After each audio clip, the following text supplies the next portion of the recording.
Hi hello மக்களே, வாங்க நம்ம தைப்பொங்கலுக்கு மைசூர் பாக்கு காய்ச்சலாம். ஒரு 300 மில்லி தண்ணி, சர்க்கரை ஒரு 1.5 கிலோ கொட்டியாச்சு. நல்லா பாவு காய்ச்சணும். பாருங்க, 3/4 கிலோ கடலை மாவு, அது 1 லிட்ரு ஆயில் எடுத்துருக்குறேன்.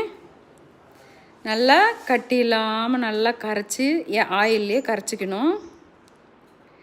நல்லா இப்படி கட்டி இல்லாமல் கரைச்சிக்கிட்டு நம்ம கொஞ்சம் ஒரு 1/4 லிட்ரு நெய் எடுத்துருக்குறேன்.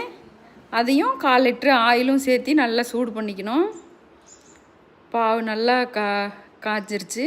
இப்போது கரைச்ச மாவை எடுத்து பாவில் ஊற்றி நல்லா கிளறிக்கிட்டே இருக்கணும்.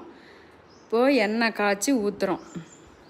இந்த மாதிரி ஒரு 3 டைம் 4 டைமு ஊற்றி ஊற்றி ஊற்றி கிளறணும். பாருங்கள், நல்லா கிளறிட்டு அவ்வளோதான், ஊற்றியாச்சு.